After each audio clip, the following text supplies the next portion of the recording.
discussion with you on the national censuses, which is for all national minorities in which countries these censuses are conducted, important milestones. I know this because I have discussed with several presidents of our member organizations in the past months, and actually it was them who suggested that we include it as a topic for discussion, for debate inside of the FUEN, because censuses are relevant not only for the moment, for the year when they are conducted, but they will constitute an important database for the future, for the upcoming years, especially since in many member states, the result of the census is the base of the application of minority laws. And I'm saying it generally, but then it includes educational rights, language rights, subsidies for minority organizations and minority communities. So obviously, for our communities, for our organizations, it is very important that these censuses are conducted professionally, and that the members of the national communities have the chance to declare their identity, and that this is recorded and then transformed into a general data. When I'm looking from my state's perspective, from Romania's perspective, at least three questions are key. So the being part of a nationality, so the declaration on nationality, the declaration on the mother tongue, and the declaration on the religion are the most important parts. And our interest is that in as big numbers as possible, people belonging to my minority and overall to the minorities in general declare themselves, so that they become numbered, and they become part of the national data, and they reflect the reality on the ground. So it's problematic for a minority that can acquire rights with, let's say, 10% in a municipality, that this number goes below the 10%, and it becomes a question for the public authority how they deal with this new situation. It is as it is now in Central Eastern Europe, that these quotas, these thresholds are in place, and they are based on the census. Though we say often, and I believe that it will come up in this discussion, that these thresholds should be interpreted in a positive manner. So even when the size of the minority goes below this threshold, already acquired right, access to education or language rights should not be lost just because the number from 10 years, from one decade to the other decade, because it's around 10 years when we conduct surveys, these censuses, the numbers change. But I think all these elements will be introduced in the discussion, and I'm happy that we will have quite a wide outlook in Europe, starting with a general view from the EURAC, and I welcome Professor Videsott. And then we will enter into the case studies from Romania to Poland, Slovakia, Poland, and of course we will have a special example how in South Tyrol in Italy this situation is handled. It's not properly a census; it's a different kind of system. Okay, so I wish you all the best and fruitful discussion. I hope that we will be able to contribute as FUEN to this topic by engaging this dialogue, and hopefully we will continue this thing, because it's the year of the censuses to 2021, but in some countries it was postponed for next year. It's the case of Romania, and then we will have the data later. It will worth considering, and speak about the effects of these new censuses. So I think we have some homework to do, but it's good that we do the first step with this seminar. Thank you very much. Thank you very much, Mr. Vincze, for your introduction and insightful statement. Our first session is overview on the types and best practices of national minority in censuses in Europe. I ask Paul Videsott from South Tyrolean Institute of Ethnic Groups to start first with his topic. Mr. Videsott, I hope you are ready. Thank you very much. And I've prepared a PowerPoint presentation. I will share it with you.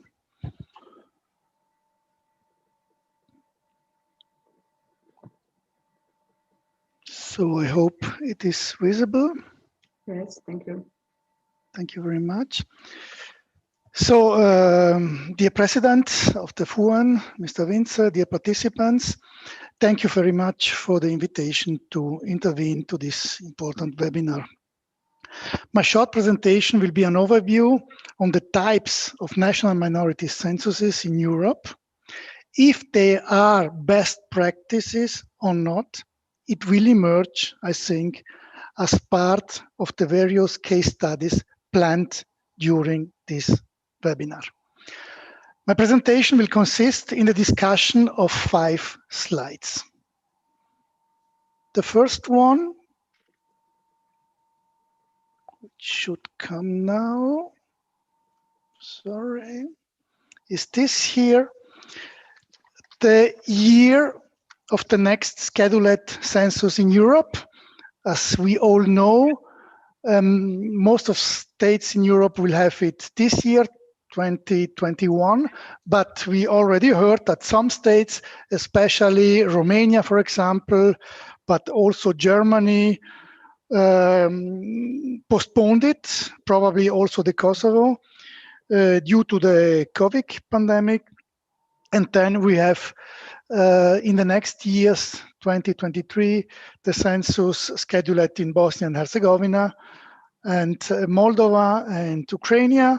And the last state will be Belarus in 2029 because they already had a census 2 years ago. Mr. Videsott, can you please shall put presenting mode? Yes, sorry.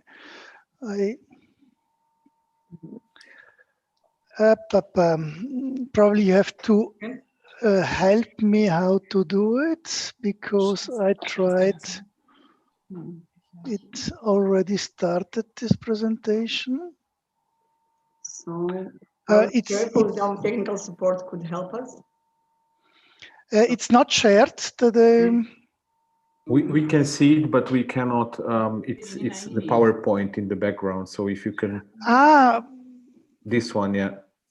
Thank you very much. I thought it was already done, but no, why? But it's still not opening here.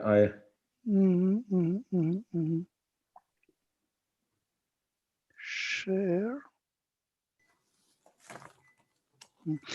Sorry, in this moment, I'm not able to change. On my screen, I see the full slide and not the comments. But as I don't want you to lose time and waste time, I will go on this here was the last census carried out. You see it almost whole Europe in 2011. Here is to say that in Cyprus, only the government-controlled area had the census. In northern Cyprus, the last one was in 2006. Moldova doesn't count the districts on the left side of Dnistro River. The census in Kosovo did not include the north part of the country, and therefore a big part of Serbs and Roma boycotted it in the whole country. And the census in North Macedonia provided only partial results because it was suddenly broken off due to a dispute to the legal criteria for the determination of the ethnic composition of the population. So it was clearly a minority issue which stopped the census, the last census in North Macedonia. Then the next slide is this one here. The method how the last census was carried out. And you see there are typically three ways to count the population. The traditional way, that means a full survey of all persons which are in the country on a given date and who fulfilled the requirements to be counted. And traditional is regardless how they are counted, with paper modules or inserting data in internet. The importance is that everyone is counted. Then we have the register-based census. That means that the census is made by extraction of data already existing in different registers. And the third method is a combination of a register-based census and a sample survey, which was last time typically used in Switzerland, also in Latvia.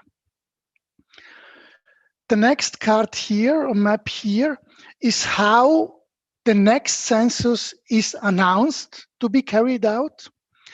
And you see two things, that the register-based census is becoming increasingly popular in Europe. Then also the combined method is used more often. Also Italy and France has decided to use this method. And this is very important because the method of census has a clear consequence on the census of minority. This will be the last slide. Here I have resumed if in the last census there was a question addressing the count or a question related to the membership of a traditional or autochthonous minority group in Europe. And we have different situations. We have some states in Europe that continue to not recognize minorities within the territory, and they clearly not count them. And here I can only hope that this attitude changes. We are in the 21st century.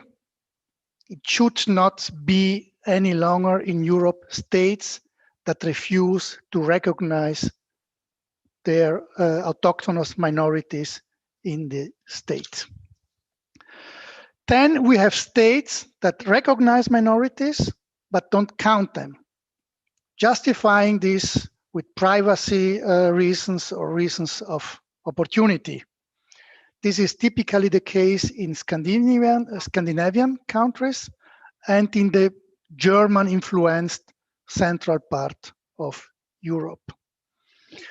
Then we have states where the minorities are not counted as minorities, but you are able to get data with questions related to the language competencies. This is typically the case in the United Kingdom, Spain, or Switzerland.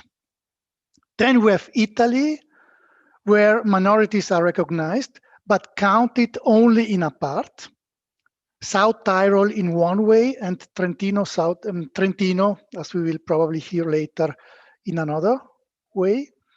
And then we have especially the states in East and Central Europe, which gives at the moment the possibility to the minorities to declare themselves and to be counted. One very important point, no state with a register-based census gives the possibility to minorities to declare themselves. That's the reason, because I'm concerned about the spread of this census method in Europe. Second point, the combined method also disadvantages minorities because usually, especially for small minorities, the sample is not large enough to yield representative data. This is, for example, the criticism that the Swiss Rheto-Romans moved to their census method, although we know that Switzerland is by no means hostile to minorities. Nevertheless, this combined method penalizes especially the Rheto-Romans because the sample is not large enough. Going to the last point, what could be good practice? In my eyes, censuses should collect two types of data. On the one hand, the language skills present in the population, including all forms of bi- and multilingualism. And this kind of question and data collecting would fit in with the European Charter for minority and for regional and minority languages, which aims to protect the languages. To protect languages, you know data about the competence in these languages. Then, on the other hand, there should be a question allowing to declare the feeling of belonging to a minority present in the population. And this would be in line with the European Charter, with the European Framework Convention for the Protection of National Minorities. There is a basic question, whether or not it is right and proper to census, to count minorities. And here I can only answer with the words of the Council of Europe: you cannot protect what you don't know. And among the most relevant information about a minority, there is precisely the numerical size. Clearly, this data, and also Mr. Vincze said it before, this data, like any sensitive data, should not be used to harm a minority and its members, but to help them. In my opinion, not reviewing the consistence of minorities would be like want to do something for the climate, but refusing in the same context to measure temperatures.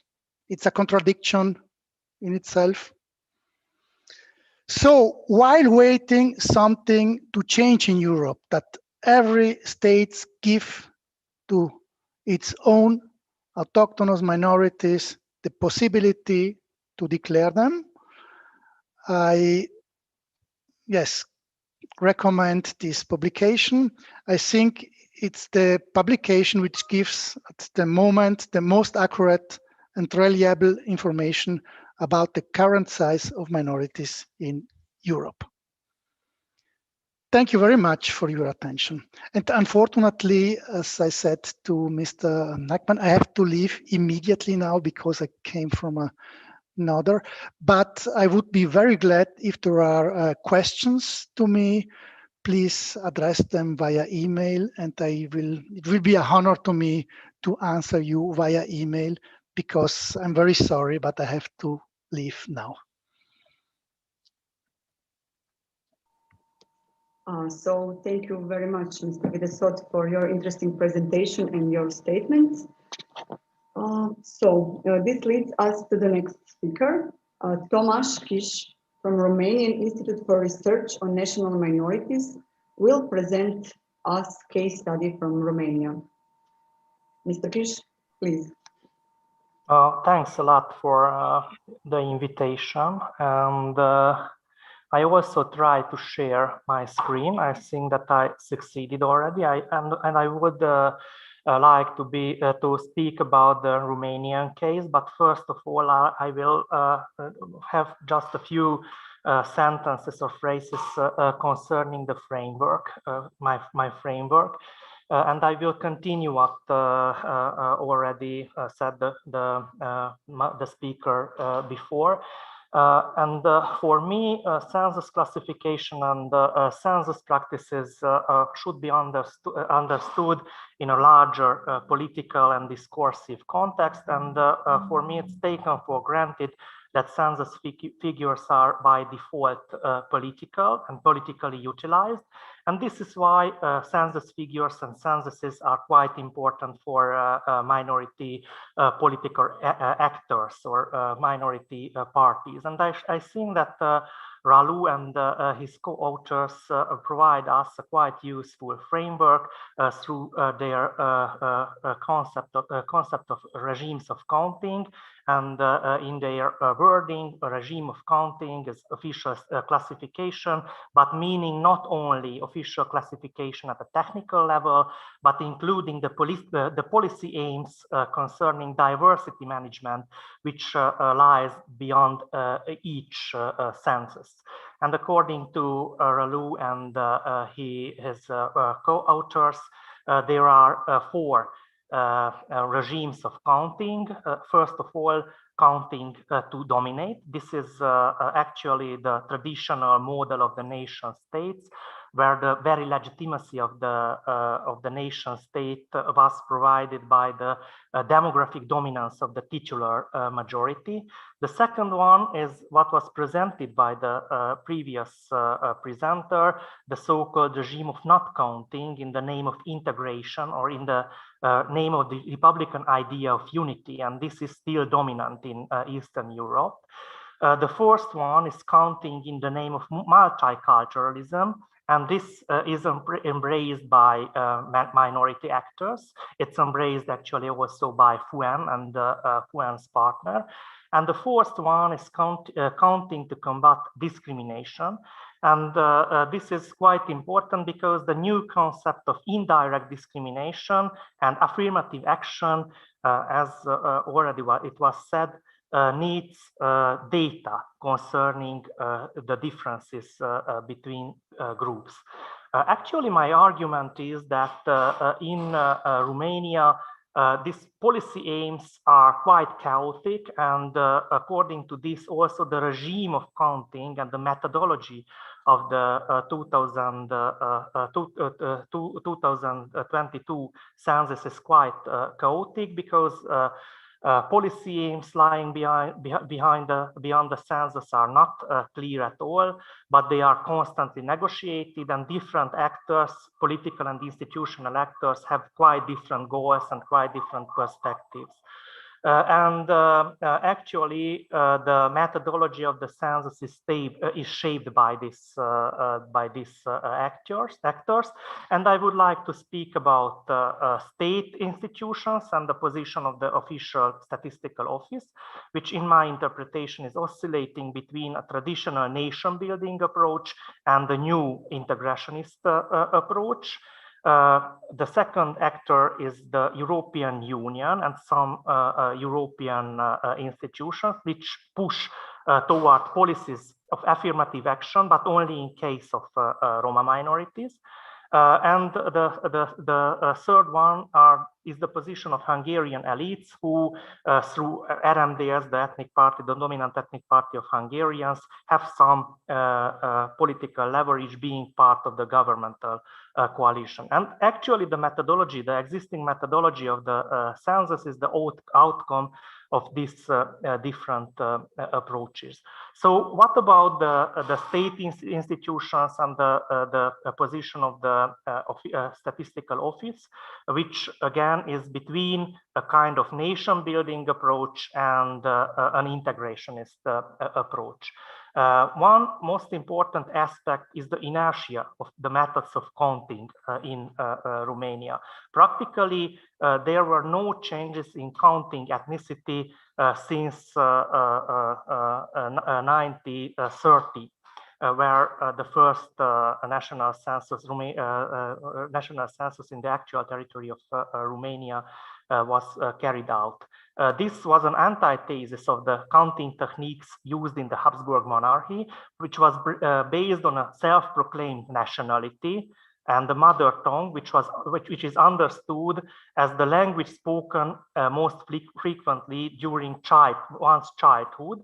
And these are the markers of the cultural difference. This means that in the Romanian census, there is no room for multiple identification. So everybody should choose one ethnicity and one mother tongue. And a second aspect is that in previous censuses, virtually everybody was classified in distinct and mutually exclusive ethnic categories. And this can be characterized actually as a regime of counting to dominate, where the legitimacy of the nation state depends on the demographic dominance of the titulars.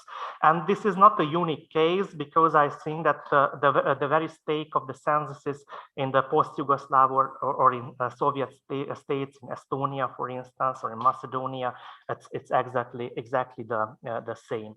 But in the same time, as I said, Romania is oscillating between an integrative approach and this traditional nation building approach.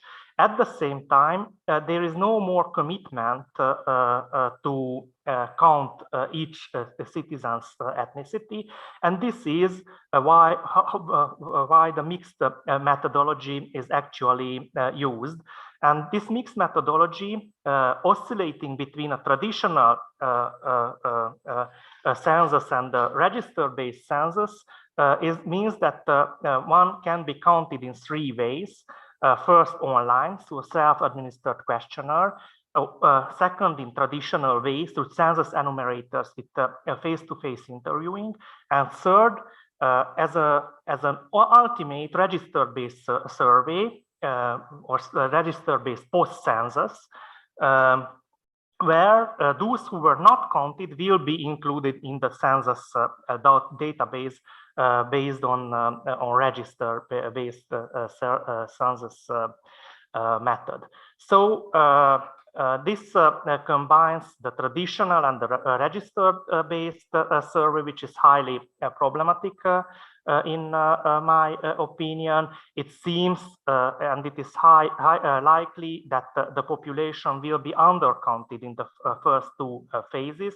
First of all, because the filling in the self-administered questionnaires takes approximately 1.5 hours.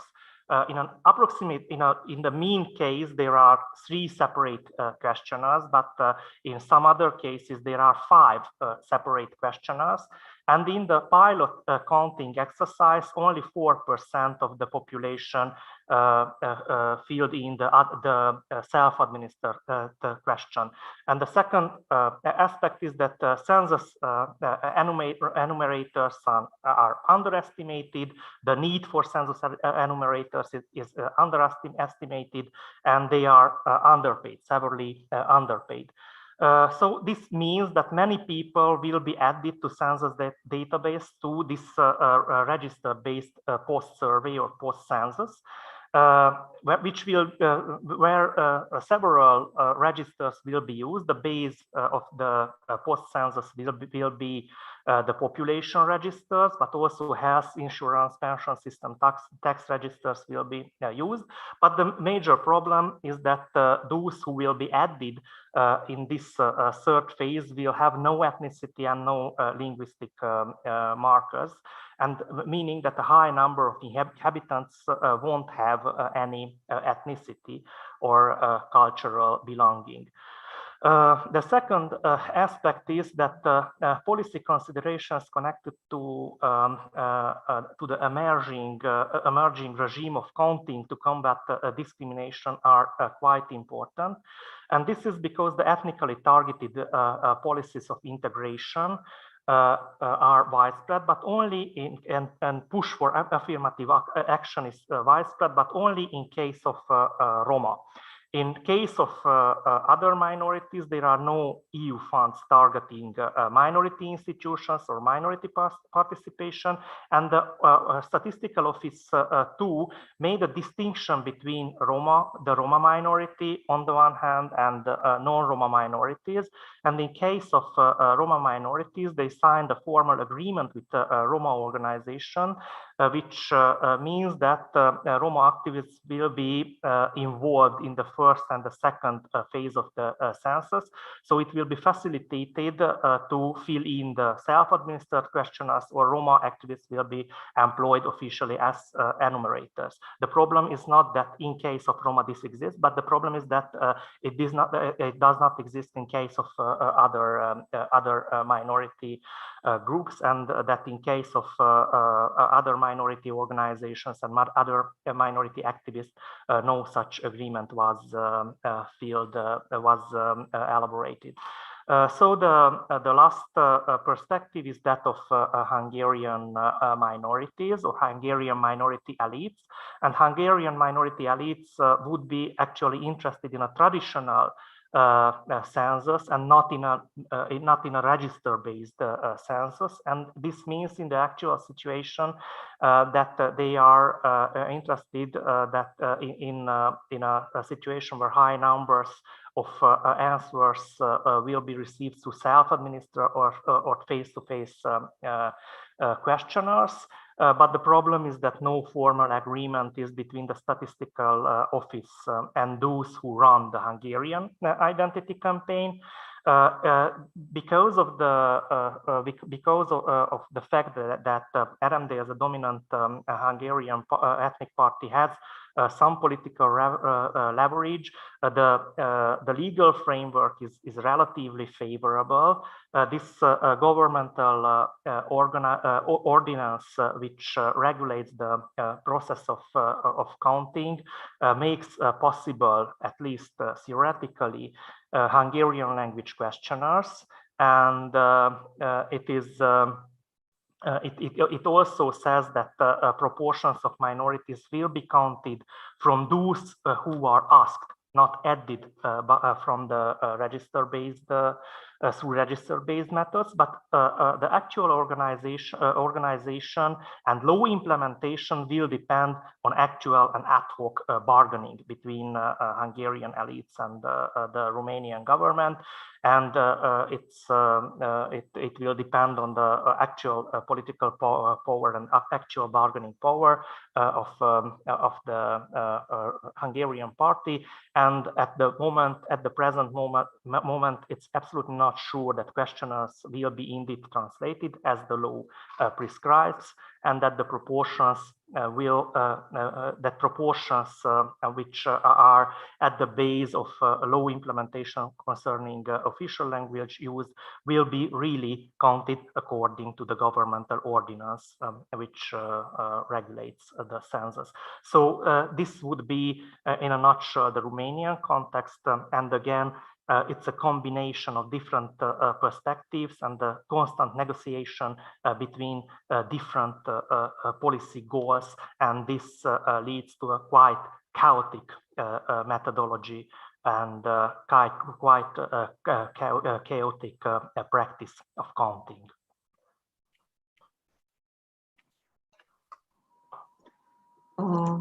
Thank you very much, Mr. Keys. So from Romanian, we learned that combining traditional and register-based survival can be problematic. Absolutely, absolutely. This was the essence. So thank you for your contribution. So let me introduce our next speaker. Monika Wittek is cultural expert at the Association of German Social and Cultural Societies in Poland. She will present case study from Poland. Ja, richtig. Dankeschön für die Einladung. Monika Wittek, wie Sie gesagt haben, seit etlichen Jahren beim Verband der Deutschen Gesellschaften in Polen. Der Verband der Deutschen Gesellschaften ist eine zentrale Organisation, die 26 ständige Mitglieder und 12 assoziierte Mitglieder hat. Und wir haben uns als Ziel gesetzt, hier eine Hilfe zu leisten bei Volkszählung, aber vor allem unsere Mitglieder dazu animieren, richtig daran teilzunehmen. Und gerade heute auf den Tag vor 5 Monaten haben wir uns zum ersten Mal getroffen, eine Arbeitsgruppe gebildet. Die Arbeitsgruppe bestand aus Vertretern einige unserer Organisationen aus ganz Polen. Wir haben da verschiedene Probleme und unsere Aufgaben besprochen. Und damals schon haben wir uns überlegt über ein Logo, was wir in unseren Materialien verwenden können. Denn wie Sie wissen, die Volkszählung läuft in Polen seit dem 1. April und dauert bis 30. September, also 6 Monate lang. Und hinter uns sind schon 3 Monate der Volkszählung. Wir haben uns sehr viel Mühe gegeben, um Werbung für die Volkszählung zu machen. Angefangen von dem Logo, was Sie jetzt sehen. Es ist zweisprachig, weil wir an alle unsere Mitglieder kommen möchten. Du zählst und liczysz się auf Polnisch. Dieses Logo haben wir auf unseren Faltblättern verwendet und wir haben circa 100.000 solche Faltblätter drucken lassen. Davor haben wir uns überlegt, worauf wir Wert legen und welches Ziel wir erreichen möchten mit diesen Faltblättern, damit die Empfänger wissen, für welche Antworten sie bei den 3 wichtigen für uns Fragen geben sollen.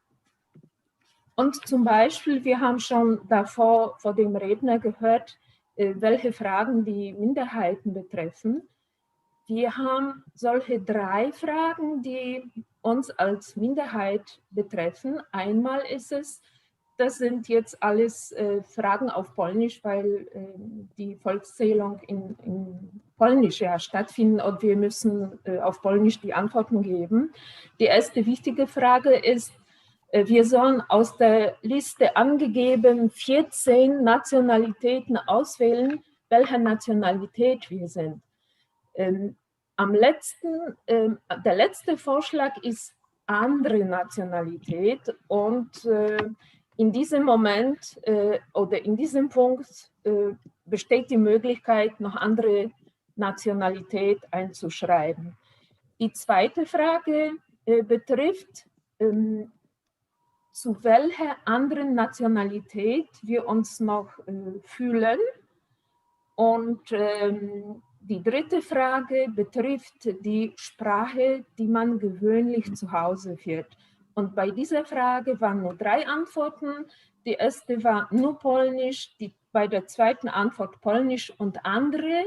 Und hier dürfen wir 2 andere Sprachen angeben. Und am meisten ist es jetzt in diesem Moment Deutsch und Schlesisch, wenn wir in unserer Region sind. Und in der dritten Antwort ist nur andere Sprache außer Polnisch. Diese 3 Fragen waren ein Teil von einem Faltblatt, das wir an alle unsere Organisationen verschickt haben. Wir haben aber eine riesengroße Werbekampagne durchgeführt, schon vor dem 1. April. Und angefangen haben wir mit einem Wort unseres Vorsitzenden, Herrn Bernhard Geider, der sich durch ein Video an unsere Mitglieder gewandt hat und unterstrichen hat die Wichtigkeit der Ergebnisse der Volkszählung. Weiter haben wir Radiospots entwickelt, welche wir in verschiedenen Sendern senden. Hier haben wir aber 2 Beispiele der Radiosender, die diesen Spot nicht ausstrahlen wollten, weil es nicht entsprach den Vorschriften, Minderheitenvorschriften, so hat man uns gesagt.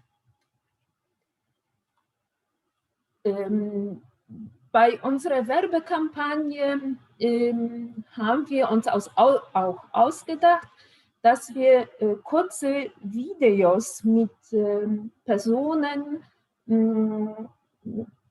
machen, die eindeutig zeigen die Zugehörigkeit. Und so ein kleines Beispiel möchten wir Ihnen jetzt zeigen, wie so ein Video aussieht von einem Mitglied des DFK-TOS.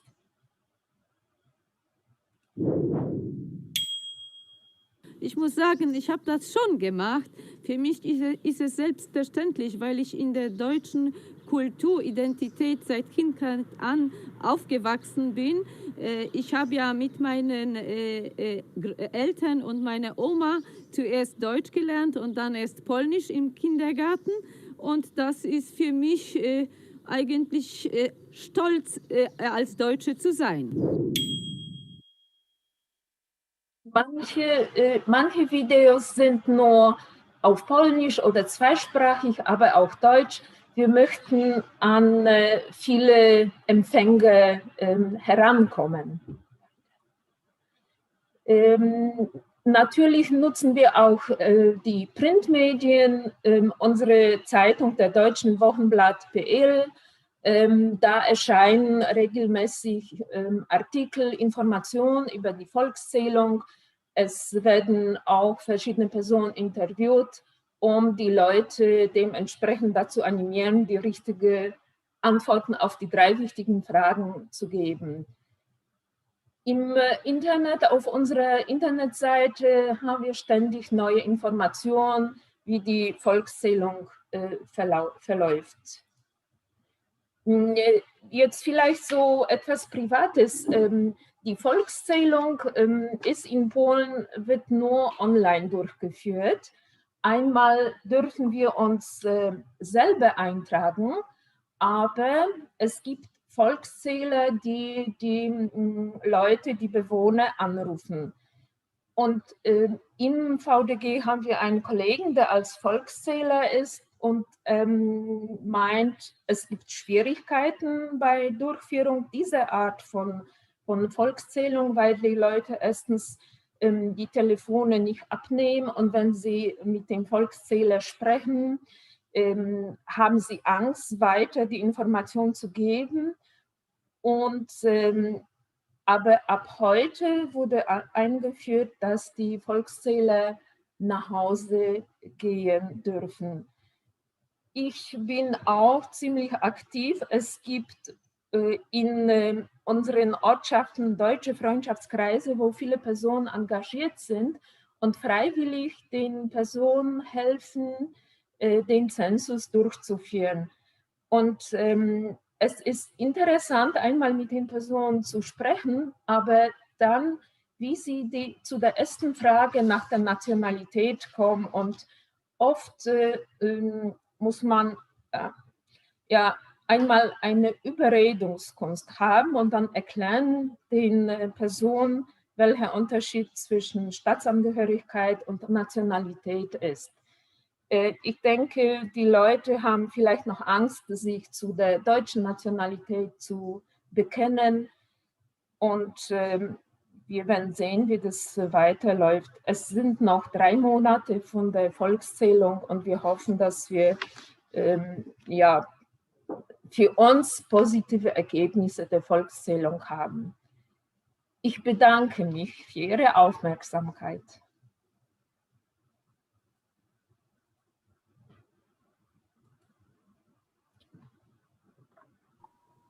Vielen Dank. Thank you very much. So now, if anyone has questions, I'm sure our panelists, Tomasz and Monika Wittek, would be pleased to answer them.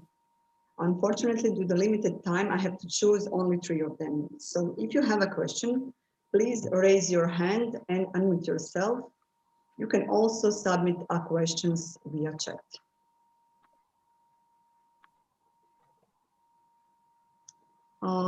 Here with us is Florentina Costea.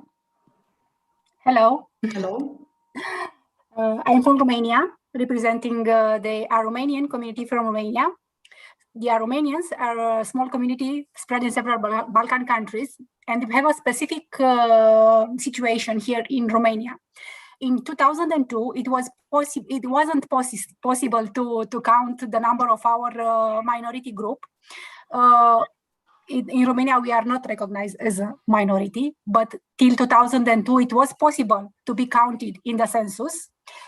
with few months before the 2011 census, the form was changed, and it wasn't possible anymore to know our number. In 2013, the Romanian parliament voted a law which states that Aromanians should be counted as Romanians from everywhere. And this was somehow as a post result of the action that were taken in 2011. And for the next census, that will be next year, which will be a hybrid format. It will be possible to count the persons online and also in physical form. We still have this type of situation, and we really don't know where to ask for help. We provided our input to the Council of Europe, to the Framework Convention for Protection of National Minorities. They, in the comments that they made to the Romanian government, they mentioned our situation, but nothing changed till now. So what kind of help we can find and where? Okay, this was a statement, and who is the question for? I don't know. I think the person that spoke about the Romanian study case might have an answer. I don't know. Yeah, I do not have any answer. The problem is that the Department for Interethnic Relation is in charge with this counting issues of minorities, but you as Aromanians are not a recognized minority. So this is, yeah. But yes, till 2011, it was still possible to be mentioned in the form. In fact, there were two positions where we were counted. And moreover, in the last census, we declared ourselves as Armans, the name that we were using among ourselves. And in a decision from 2012. This means actually that in the publication it will appear as Romanian, but there is a subcategory. Actually, there are some, at the statistical office, there are records where Aromanians, with people who were counted are Romanians, but in the publication it appears as Romanians, because Aromanian is a subcategory of Romanian. Do you think that it's still possible to obtain the names, the numbers? It would be technically and theoretically it would be possible to obtain the numbers. Yes. Because as you know, after 2012, when the results came, the Commission for the Census decided to count the Armans, which were declared in a specific category, also as Romanians, which I think it's not in line with the human rights principles.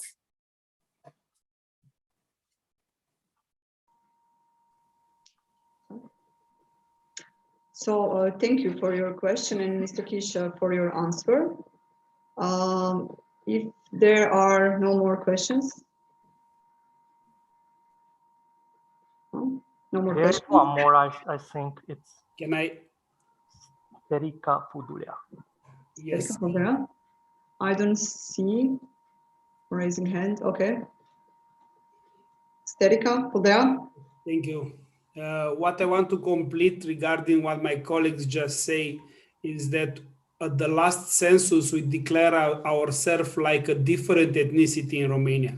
Even that, after 2 hours, they decided to move us and to write us like part of Romania. And our guest from today say that we can obtain the number, even that we are subgroup of Romania. I want to tell you that I sent an official address to the Institute for the situation of the last 3 census. So Aromanian was erased even from the census from 92 and 2002. And I have the official answer from that time. So in this time, if we ask for the census from the 2002 and from 92, They even erase the Aromanians and the Macedonians. So this is not regarding European Union law. My argument was that you can legally obtain these numbers. My argument was that it is a technical possibility because the figures exist in the census database. 100% sure. Maybe you can help with this because I have an official address and I asked the official census regarding the Aromanians. So they answered to me that there are not Aromanians in that census. So why we should go to this census? Because we are not there. So for me, myself, it doesn't matter. If they don't want to recognize and to write like I declare myself, I consider that it's the country don't want me. Thank you. So thank you. I hope the situation, it will be resolved. So unfortunately, the question time has expired. So now I would like to give the word to Anna Kira Pirhofer from EURAC, Institute for Minority Rights. She's here with us to present best practice case study from South Tyrol.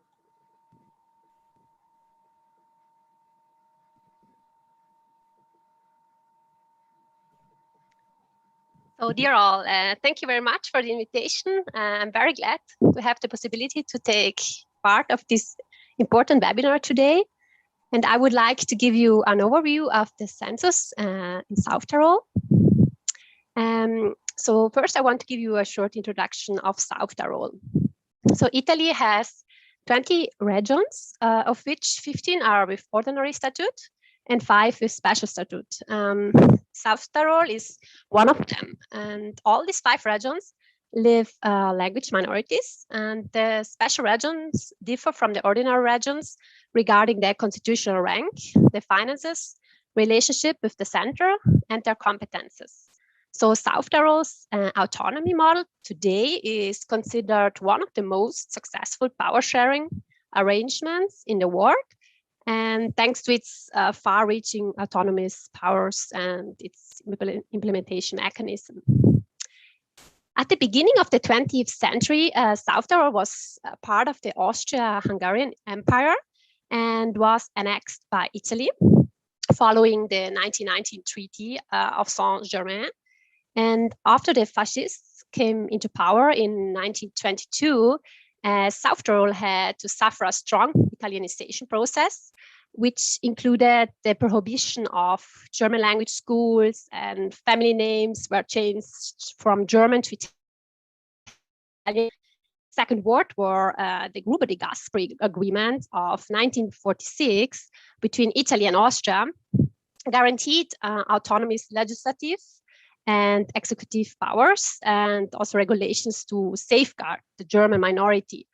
However, an unsatisfying first autonomy statute in 1948, from the mid-1950s to the end of the 1960s, political negotiations were then accompanied by bomb attacks. And then in 1972, the second autonomy statute has been then enacted, which was transferring most of the legislative and administrative powers from the autonomous region Trentino Alto Adige to the autonomous province Bolzano-Bozen. And this statute is still today in place and can be seen as the basis of South Tyrol's autonomy. So what about South Tyrol and its language groups? So at the census from 2011, nearly 70% declared themselves German-speaking, 26% Italian-speaking, and about 4.6% Latin, as you can see here in the graph. And the language distribution in the capital and biggest city of South Tyrol, Bolzano, is 73.8% with Italian speaker and 25% with German speaker, as you can also see in this graph. So the majority is Italian speaker, and this has to do with the strong Italianization in the 20s. Here in Merano, for example, we have approximately the same number of German and Italian speaker. And in comparison to that, in Bressanone, the majority is German-speaking. This map shows the distribution of language groups even a bit better. So in all the green parts, the majority speaks German. And in the red parts, the majority speaks Italian, as you can see here. And this is mostly in Bolzano and nearby. Additionally, in the blue part, the majority speaks Latin. And the coexistence of the three language groups living in South Tyrol is regulated by a very complex legal system. One of the core principles of this system is the ethnic proportionality, which is also mentioned in the Article 6 of the Italian Constitution. And this includes ethnic quotas in a variety of areas, such as public employment in local bodies and local state administration, public funding, the province's executive organs, or political representation and judicial offices. And the quotas were introduced as a way to balance the Italian domination of the public sector and to counteract the low, or let's say non-existent, representation of the German and also Latin minority during the fascist times. So the aim of the quotas is to guarantee the representation of all three language groups in South Tyrol. So the Treaty of Paris of September 5, 1946 already spoke of this proportional representation in South Tyrol. And then with the entry into force of the Statute of Autonomy in 1972, the protection of minorities was then classified as a national interest on the basis of Article 4, which was to lead to a very radical change in the attitude of the Constitutional Court. And in the Article 89, the ethical proportional representation was also confirmed. So what about the language declarations we have? So in general, the declarations are based on free choice of language affiliation and are regardless of person's ethnic identity. So the first declaration of language affiliation, which you can see here, is mandatory and anonymous.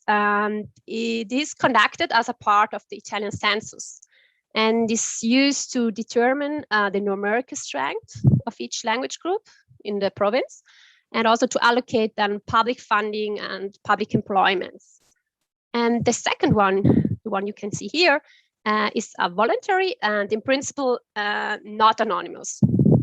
And each person who wants to apply for a public sector job, or who wants to apply for public funding or run for a political office needs to hand this declaration in. And the declaration can be changed. However, this change takes, about say 2 years to come into effect, and this is especially to avoid misuse.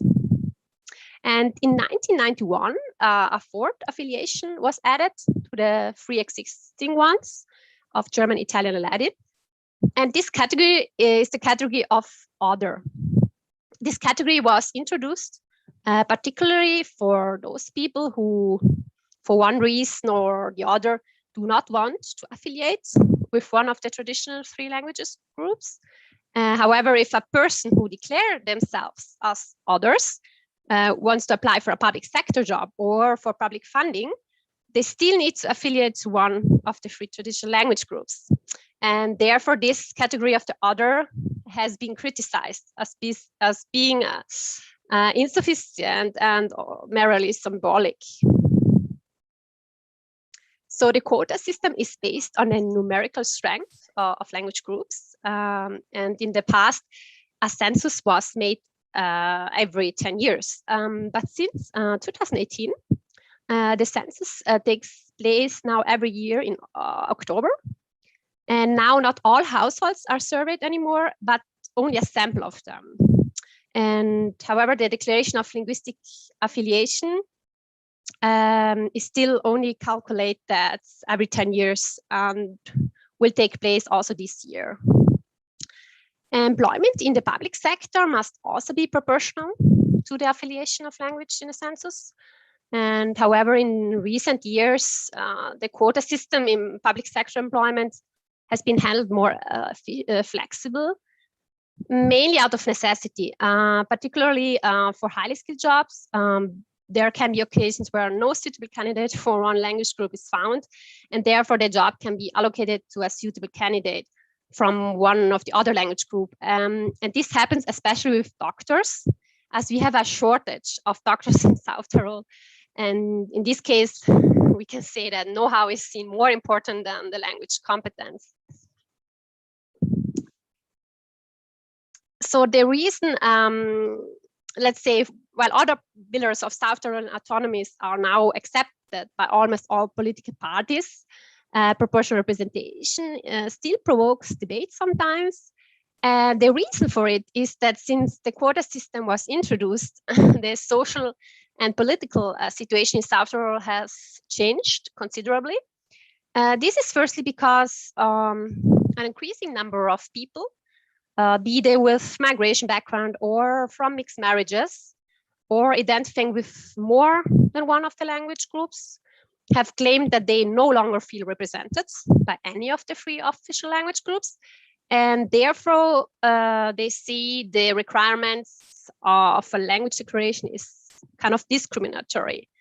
And secondly, the quota system can be also an obstacle to the meritocratic allocation of public sector jobs. Let's say particularly as we have seen in highly skilled ones, as I just mentioned regarding the doctors. And here the more flexible handling of the quota system, as already mentioned, possible since 2005, is necessary. And other weaknesses of the quota system is the too rigid system, which can separate groups, or also the issue with the data protection, as these are very sensitive data and it interferes with the privacy of the citizen. On the other side, some strengths to mention would be the equal access to resources, the power sharing, and the security dimension, as it gives security to the German and Latin minorities and preserves their identity. So we therefore see that while the ethnic quota system has been central to the success of South Tyrol's autonomy, there is still a need to carefully balance the established principle of South Tyrol's proportionality system against the realities of South Tyrol's present. And it is not easy for me as now to predict the social and also economic future of South Tyrol. However, I dare to say that proportional representation will probably remain in place for many years to come, maybe adapted a little here and there to meet needs, and perhaps it will be applied more flexibly in future. Let's hope. Thank you very much. So thank you for your presentation and your contribution. So our next speaker is Balázs Kovács, campaign coordinator of Népszámlálás from Slovakia. I hope I pronounced it correctly. It was perfect. Can you hear me? Yes. Okay. Thank you very much. Ich würde meinen Beitrag gerne auf Deutsch halten. Bin allerdings der deutschen Sprache noch nicht so mächtig. Und mache ab jetzt nun auf Englisch weiter. Yes. I find myself in a position where I have to bore everyone with the most mundane facts of this year's census, but I do promise that it will get more exciting somewhere around the second half of my presentation. First, let me please summarize some technicalities of the 2021 census, after which I share some lessons or takeaways that I believe are worthy of consideration in relation to other minority organizations as well. This year's census, as you well know, was organized amidst the tough situation posed by the second wave of COVID-19. With this factor in mind, the authorities split the census into two phases. First, we had the electronic census between February and March. For the first time in the history of the country, people during this phase had the opportunity to enumerate themselves by filling in the census form online. And then we had the second part, which ended last week or 2 weeks ago, which was the so-called assisted census. Here, the general aim was to help with assistance to those who couldn't fill the electronic questionnaire by themselves or with the help of their relatives. And despite the skepticism surrounding the first phase, the turnout reached a high of 86%. And by the end of the census as a whole, only 7% of the population were left uncounted. So how do Hungarians in Slovakia, a community which makes up nearly 9% of the population, come into the picture? The reason is quite straightforward. As in many other countries, minority and language rights are based on the census outcomes. According to the law, whenever an ethnic group meets the threshold of 15% on the local level, it receives the right to use the language in a wide context of the public domain. In addition, the results also influence the way public funds to support minority cultures are being allocated. And during the last 30 years, we have been witnessing an ever-increasing decline of ethnic Hungarians living in Slovakia, a process driven by three main factors: lower birth rates compared to the general population, migration both towards Hungary and Western Europe, but most importantly, assimilation. Assimilation in the sense that children of ethnically mixed marriages are more likely to identify themselves with the Slovak community. And thus the population census remains the most relevant source of information regarding what % of the population identify as ethnic Hungarian. And here we have arrived at the largest issue confronting the Hungarian community during the census. For the first time, the census allowed residents to register not one, but two ethnic affiliations.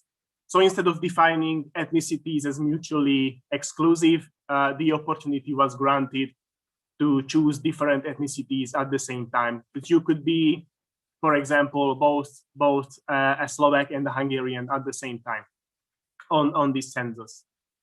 The first question in the form asked about the ethnicity, and the other asked if they were also affiliated with another ethnicity. And this change represented a profound shift on how ethnic demographic data is collected in Slovakia.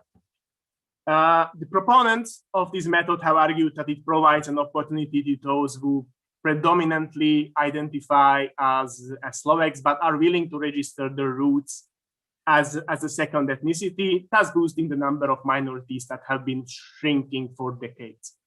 The same approach actually in Hungary led to the huge increase of the Roma population as far as census data goes. This was in the mind of the authorities when they issued this approach. Now I have no doubt in my mind that the way a state uses to count and categorize the population is never a technical choice, but a political one as well. And given the unequal status of the Hungarian minority and the discriminatory language practices against the Hungarian language, it seemed far more likely that the possibility of indicating a second ethnicity would lead to ethnic Hungarians registering a Slovak affiliation than vice versa, even for those who live their daily life within their own community in Hungarian majority areas. So the problem with this methodology was twofold. First, at the beginning of the census, we had no clear information on how the results regarding the second ethnicity will be interpreted, which could give rise to serious problems regarding the question of language rights.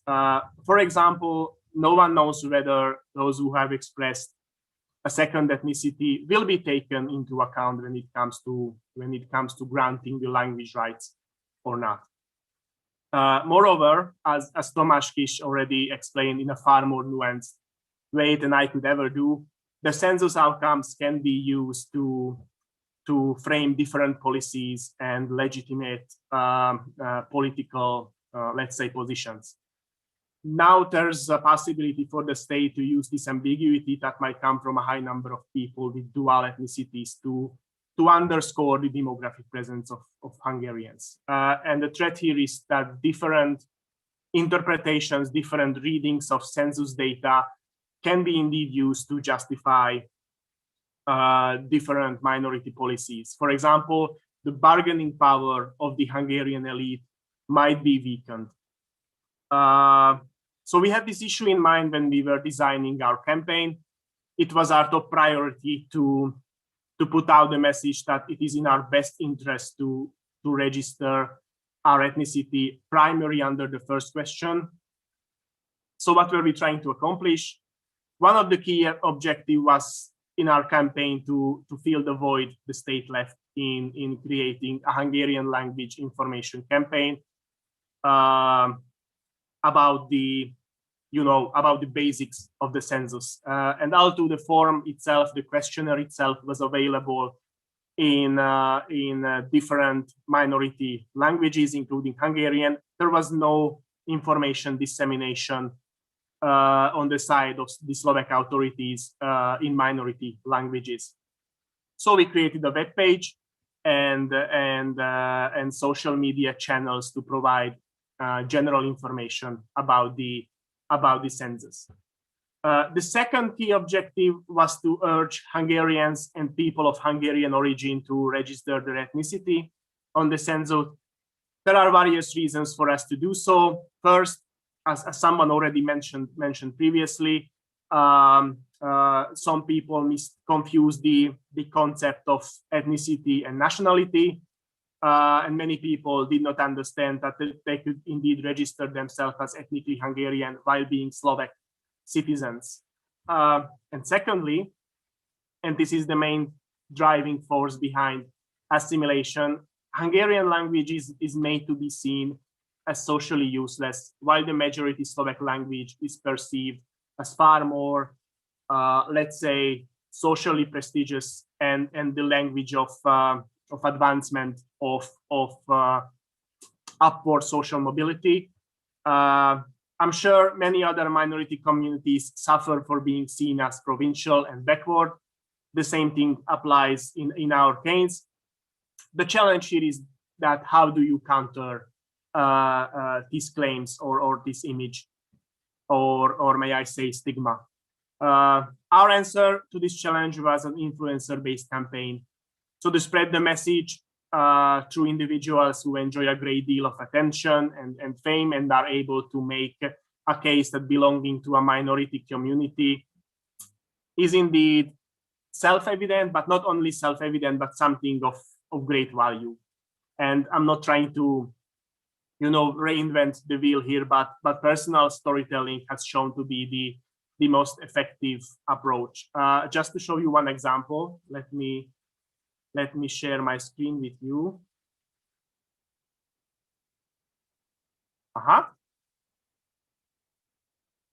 Is it on? Perfect. Almost perfect. Yes. So there is this lady on the picture who's a world famous actress. She has won a European movie award, and here she's talking about how much her Hungarian heritage meant to her in terms of advancing her career.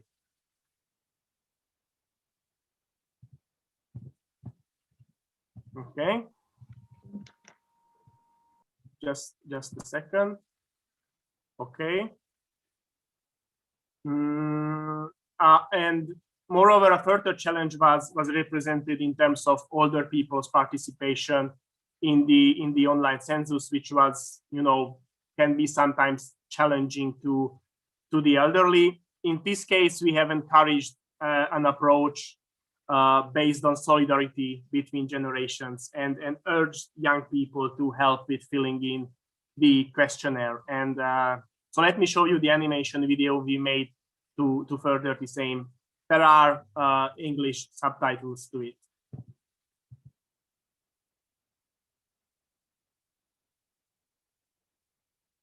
Mm-hmm.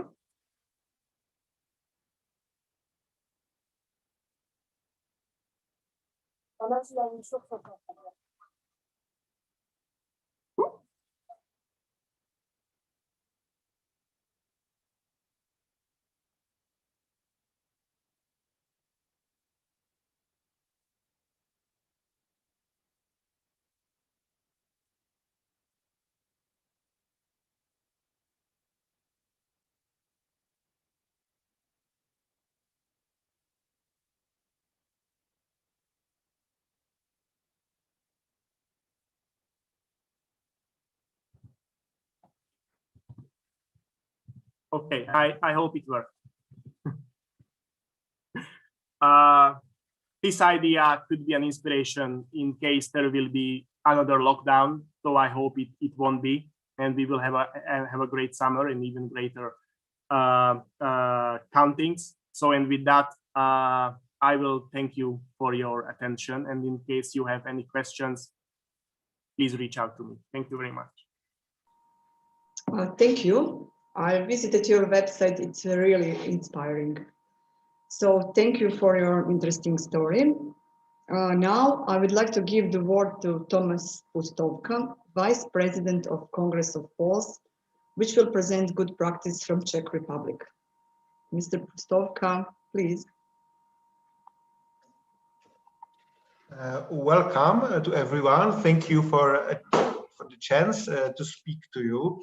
I would like to introduce you in short our campaign we have just performed in Czech Republic, and it was probably special because the community of Poles in Czech Republic is quite small. It's over 30,000 a few people, and we know each other. So we were trying to show examples of a successful Polish people who have a successful story and could inspire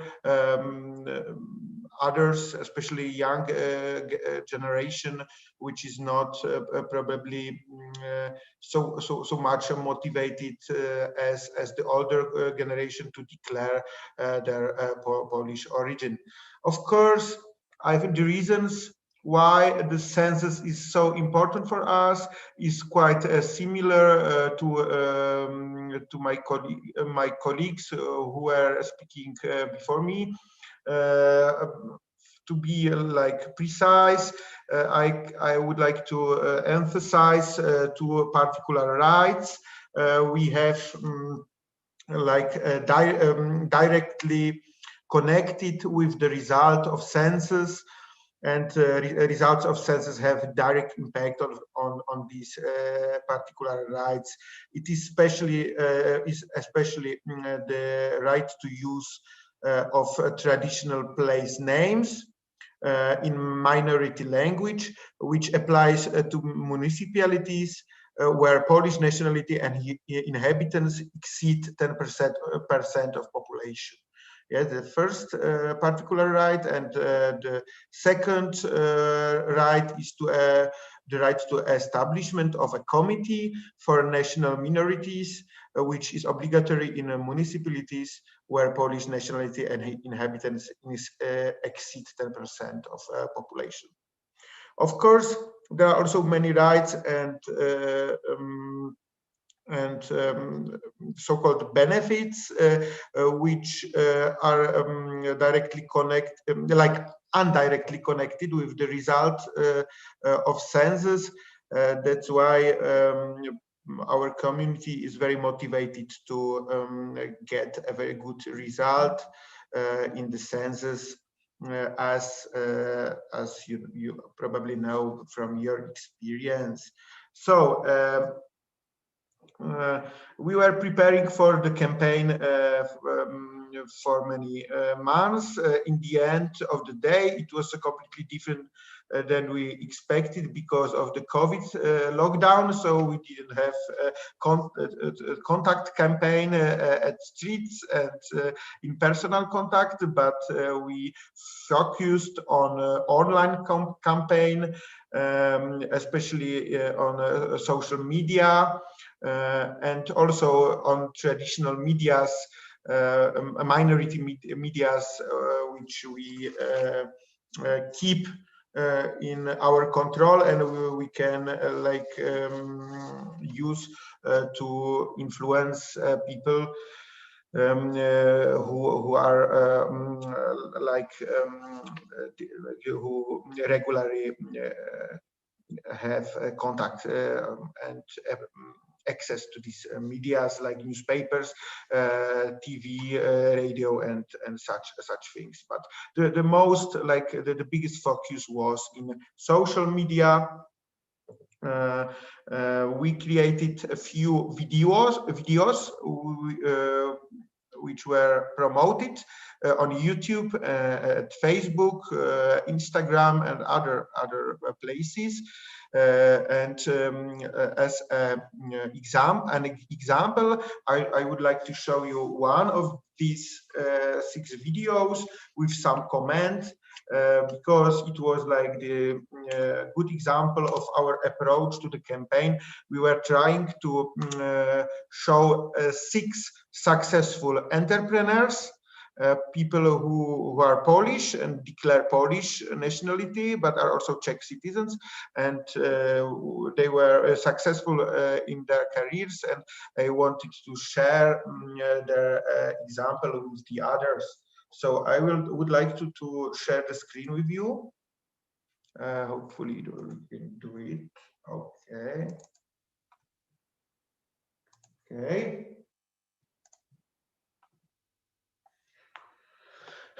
Unfortunately, I don't have English subtitles, but I will make few breaks and I will tell you in English what was the content of each particular story.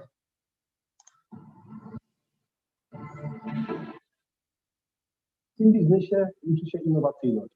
Jeżeli trzeba podjąć decyzję, iść pod to. Nie mam z tym problemu. Jestem przecież Polakiem, mieszkańcem. Powiem więcej. Jestem z tego dumny. Tego wpisuje Polska. Kreatywność.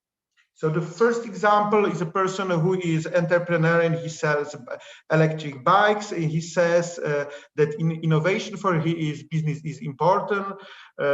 He has to make tough decisions in daily business life. He has to be brave and go against the tide. But he doesn't have problem with it because he's a Polish who lives in Czech Republic, and he can even say even more. He's proud of it. So he feel in Polish because I feel in Polish was the main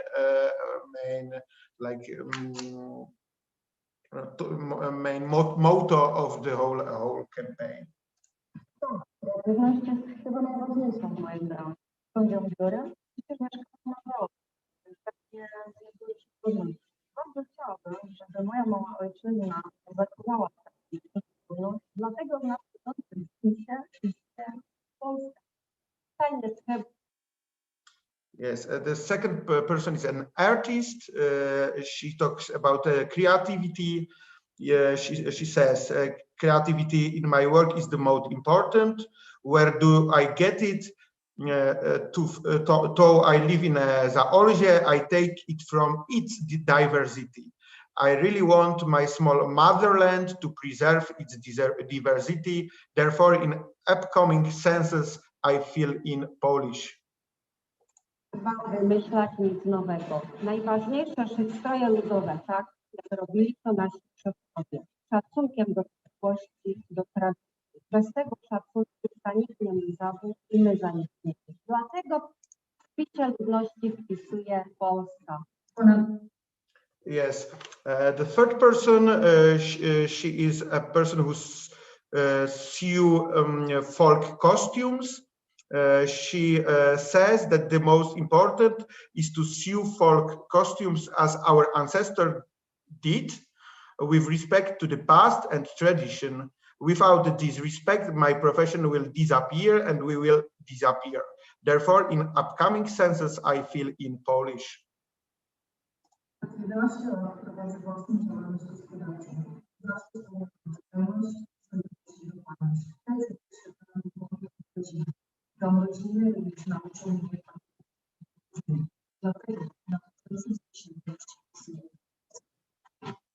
Yeah, the fourth person is a woman who is a ready-made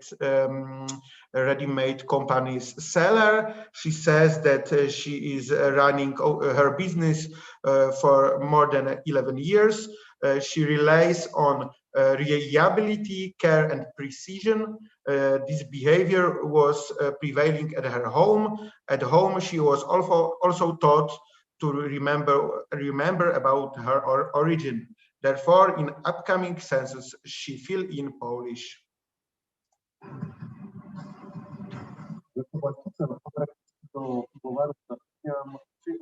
Wiem, że pracodawca powinien być przede wszystkim uczciwy, ale i wobec siebie. Dlatego zgodnie z własnym sumieniem podczas najbliższego podpisuje Polska od wielu.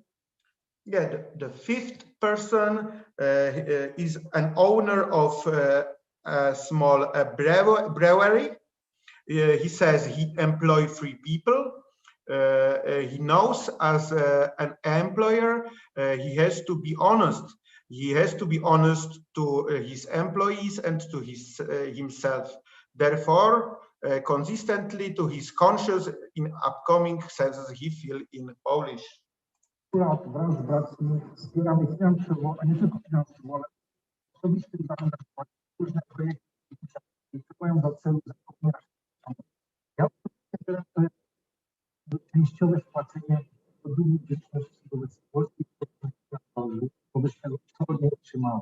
Dlatego w nadchodzącym ilości, ile chodzi o narodowość, dla mnie nie ma żadnej innej opcji, jak kibicuję Polsce.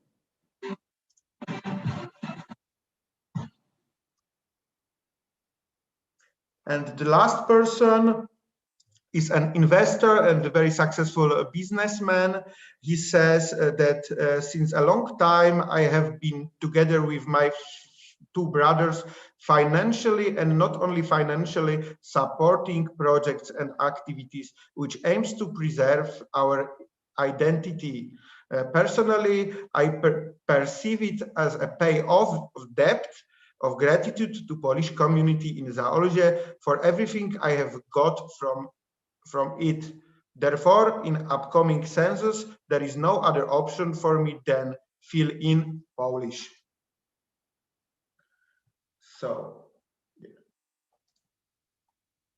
So to conclude,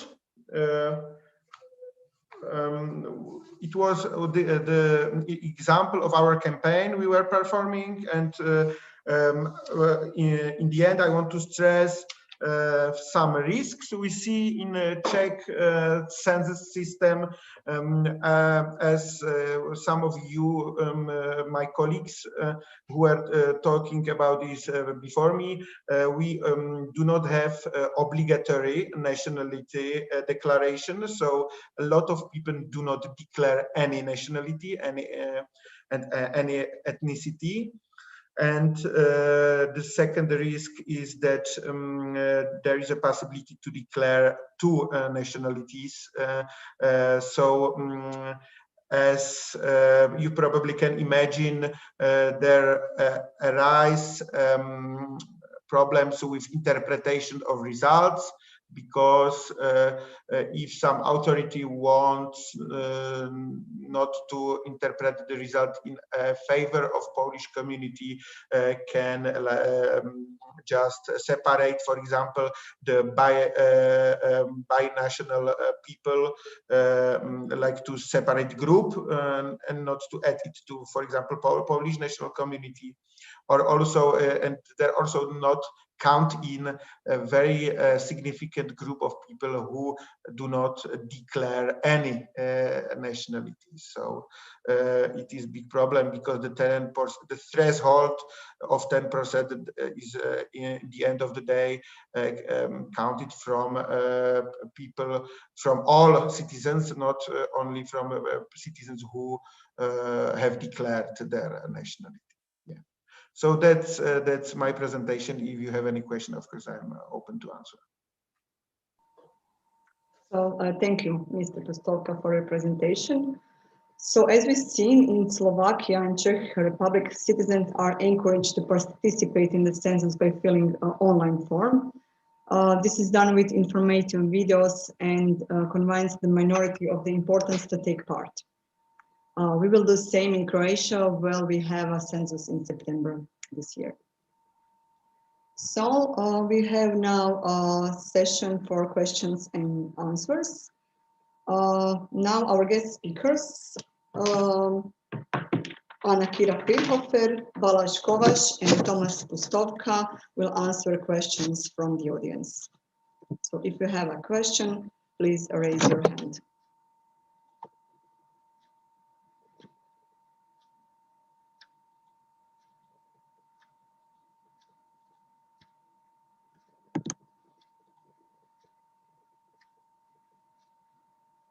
Is there any question?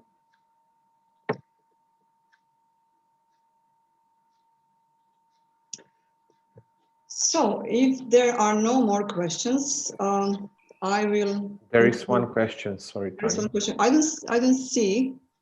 It's from. On my. Sorry. My screen color is yellow and the hand is also yellow. I think no, I don't see your hands. A problem. Okay. I want to ask the South Tyrol representative if the public policies are related to the census. As I have studied related to your case, if you are 7% of the population, 7% of public jobs are reserved to your community, but in this year you can be, for example, if you are a Latin speaker, the less used language, you can be assisted in Latin if you go to the hospital, for example.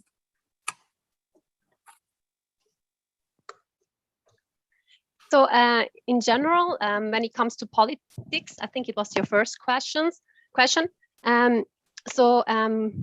It's also regarding the council. If we take the provincial executive as an example, we see that it's composed of one president, two vice presidents, and a varying number of ministers that they are elected by the council. And while the president can belong to any of the three language groups, one of the vice president must be a German speaker, and one must be an Italian speaker. And the rest, the executive as a whole, must reflect the composition of the proportion of official language groups presented in a council. And there is one exception, namely that one Latvian speaker can be added, and if this derogates from the proportional representation. And regarding the hospital, there is the right to speak in the own language. But as I also mentioned in my presentation, sometimes it happens that there is a lack of doctors. And so it happens that, or it also personally happened to me, for example, that I tried to speak in German because it's my mother tongue. But for example, the doctor could not speak German because he was working there since not many years. And he maybe, knows German somehow, but sometimes it's also difficult for him to explain himself regarding some difficult issues. So it should be, but it's not always working. This is really something what I experienced as well. Yeah. Wow. And your older population is not fluent in Italian. Okay, this really depends. Some which maybe live in the cities, as you saw, like Meran has 50-50. Bolzano is the majority is Italian speaking. So there, most of the people know both languages quite well. but there are quite many people who live in these little villages on the mountains, and most of them, they can explain themselves in Italian, but regarding their health issues, it's sometimes difficult. And so, yeah, they try to speak in German, and if they're lucky, they will get an answer in German. But it's not always like that. So on the paper, it should be, but it's not always working like that. And could be an Italian speaker involved in such difficulty? You mean the opposite, that the Italian speaker doesn't speak? Yeah, exactly. This is very often also the case, especially in Bolzano. So most of the, I would now say not always, but most of the Italian speakers, like the newly arrived, they very often live in Bolzano because they know when they live there, they can really live with, or it's quite easy for them to live there only knowing Italian because of the majority is speaking Italian there, and also to get a job there. But if they want to get a job outside, let's say of Bolzano, it's very often good now also say, let's say in the companies to know both languages. You always have a better chance to get a job, a better job. But yeah, we have this problem on both sides, especially Italian speaking people who arrive newly in South Tyrol. In general, people who grow up here, they, let's say if you are German speaking or your mother tongue is German speaking, so then you have also Italian as a school class in school, and the other way around, if you are Italian speaking and you go to Italian speaking school, then you also have German as a language. So we have these two separate school systems. And the Latin school system is a very modern one. It has all three languages, which is, in my opinion, a very good system. Because, for example, yeah. So I meant if any Italian speaker could go to the hospital and be unattended in his or her language. Okay. No, definitely. Yes, definitely. So also the other way around, all should also, everywhere you go, also to the post office, they should all speak both languages. So you have the right to speak in your own mother tongue language on both sides. Yeah. Thank you. Thank you. Dankeschön, grazie. Thank you for your question and answers. So I have to mention that Mr. Paul Videsott is with us again. So if anyone wants to ask some question, Mr. Videsott is here.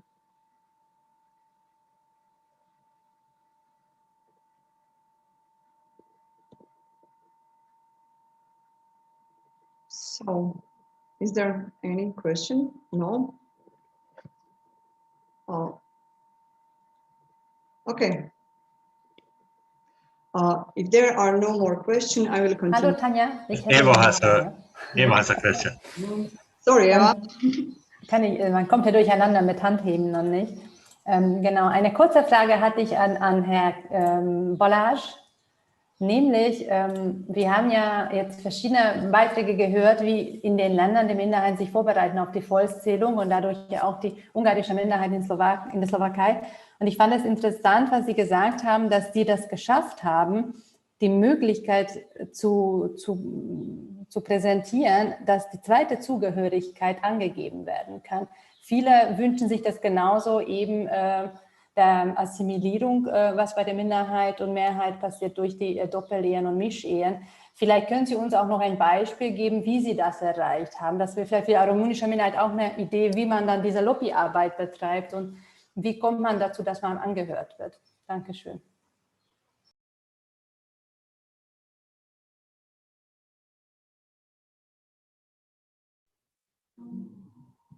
Yes, can you hear me?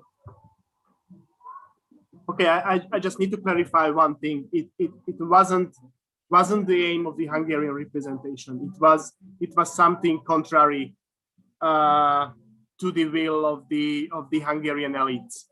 Basically, the chief aim with this change in methodology was to increase the number of the Romas in the census outcomes, because Romas are a very, I would say, particular community.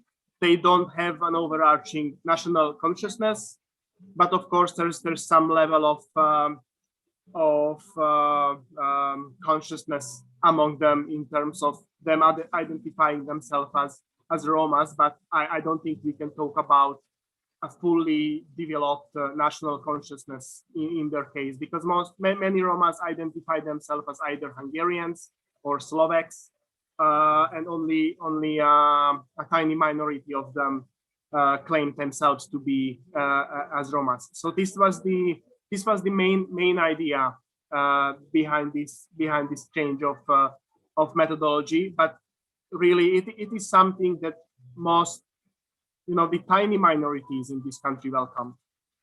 With the Germans among them, for example, there are approximately 5,000 German ethnic Germans left in Slovakia. Of course, with this change, basically, they have nothing to lose, cynically speaking. It's something that helps them to increase their size on the population. But how did this change came about? It was the current Slovak government is liberal-minded, and the whole issue was framed like an issue of progress.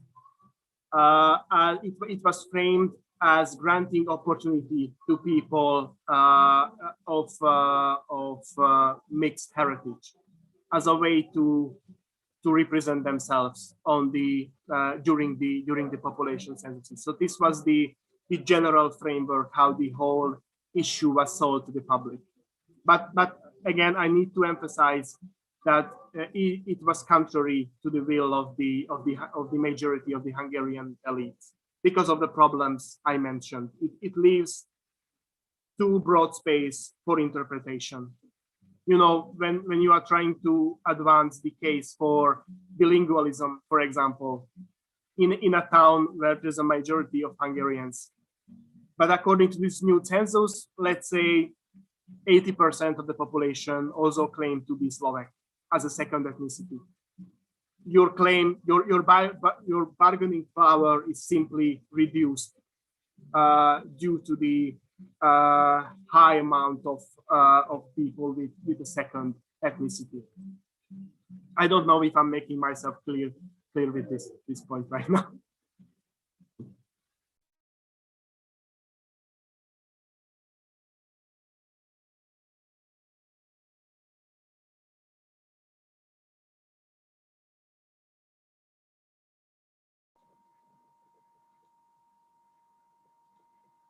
Okay. Thank you for your questions and your answers. So we have come to the end. There is no more raising hands. Our examples show that the size and share of the nationality or minority is important for minority rights. The webinar showed that there are serious problems in some communities that should be solved, and those solutions we need to work on together. The composition of nationalities in the population is relevant for policy making, and it's often a prerequisite for the recognition. The more people state a certain nationality or minority, the higher the influence of this national minority in municipality, region, or country. The census determines the size and as a consequence the financial support, rights to education and language use of our communities. I would like to thank all speakers for their contribution and good examples on how we can convince our communities to register and be part of the national census. The different practices can give ideas and serve as examples for another minorities. I also thank all participants for listening and for contributing with questions and remarks. I hope you enjoyed the webinar and wish you all a lovely summer. Thank you very much. Danke. Thank you very much.